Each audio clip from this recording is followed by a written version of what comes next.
Akıl Bakdadı kanalında Cici Hak Qərdək.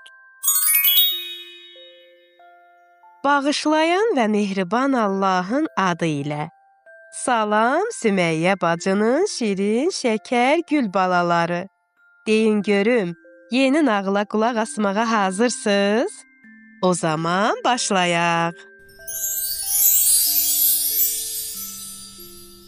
Nağıl içində nağıl. Yay fəsli idi. Mədinə eyvanda oturub dondurma yeyirdi. Birdən əlində bir ağrı hiss elədi. Həmin yerə nəzər salanda qışqırmağa başladı. Ay, ana, ağcaqanad məni dişlədi. Anası mətbəxdən səsləndi. Gözəl qızım, evə gəl. Bu vaxtlar ağcaqanadlar çoxalır. Mədinə ağcaqanad dişlədiyi yeri qaşıyaraq dedi. Görəsən Allah ağcaqanadı niyə yaradıb? Bu qədər canlı var, hərəsinin öz vəzifəsi var. Amma bu ağcaqanadlar insanları dişləməkdən başqa heç nə bilmir. Anası gülümsəyərək yanına gəlib dedi. Sənin bu sualına cavab verən bir nağıl var. İstəyirsən danışım. Mədinənin gözləri parladı. Hə? Danış. Bir vaxtlar rəngarəng güllərlə, yaşıllıqlarla dolu bir meşədə balaca bir məktəb vardı. Onun şagirdləri kiçik heyvanlar var idi. Qarışqalar, parabüzənlər, arılar, cırcıramalar, ağcaqanadlar, milçəklər və Kirmi adlı bir kitab qurdu.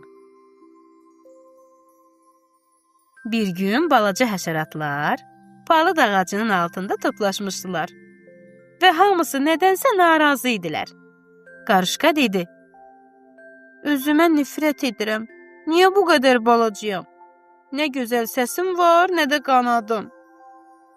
Ağcaqanad da narazılıqla dedi, hamının məndən zəhləsi gedir, bilmirəm niyə dünyaya gəlmişəm. Milçək də dedi, məni görəndə hamı of, yenə bu gəldi deyir. Kitab qurdu Kirmi ağacdan enərək dedi. Hey, narahat olmayın. Gəlin palıd ağacının kitabxanasına gedək. Orada bizə Allahın bizi niyə yaratdığını başa salacaqlar. Hamısı birlikdə o sərin qurumuş yarpaqlarla dolu kitabxanaya girdilər. Kirmi böyük bir kitab açdı və oxumağa başladı. Baxın, erkək ağcaqanadlar heç kimi dişləmir. Onlar sadəcə çiçək nektarı ilə qidalanır. Bəzi quşlar və balıqlar yalnız ağcaqanadla qidalanır. Əgər ağcaqanadlar olmasa, onlar ac qalardı. Milçəklər təbiətin təmizləyicisidir. Onlar xarab olan şeyləri tez çürüdürlər. Bu da torpağın gübrələnməsinə və təbiətin təmiz qalmasına kömək edir. Hətta alimlər də milçəklərlə laboratoriyalarda işləyirlər ki, insan bədəni haqqında daha çox şey öyrənsinlər. Ağcaqanad təəccüblə dedi. Yəni mənim də faydam var? Kirmi gülümsəyərək dedi. Əlbəttə dostum, mən də, yəni kitab qurdu, torpağı yumşaldıram ki, ağaclar asan nəfəs ala bilsinlər. Hamı bir anlıq susdu. Sonra sevinclə və işıqlı gözlərlə dedilər.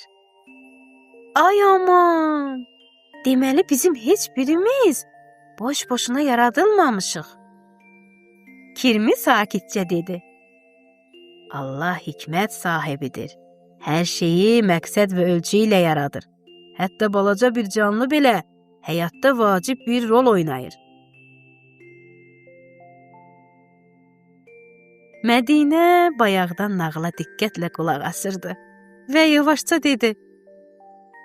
Deməli Allah mənim xoşuma gəlməyən bir şeyi də yaradırsa, mütləq bildiyi bir səbəbi var. Anası gülümsədi. Eynən, elədir qızım.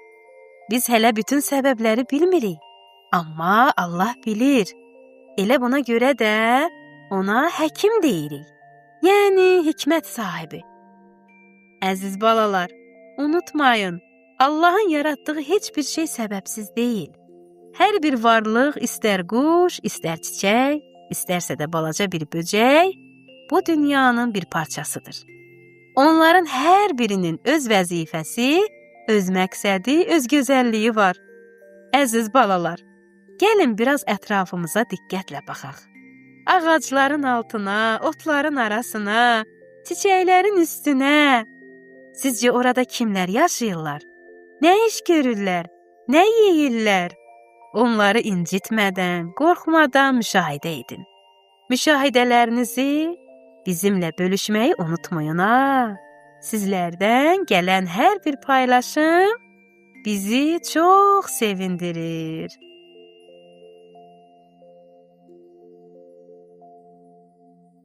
Əziz balalarım, nağılımız barəsində şəkil çəkib bizə göndərməyi unutmayın.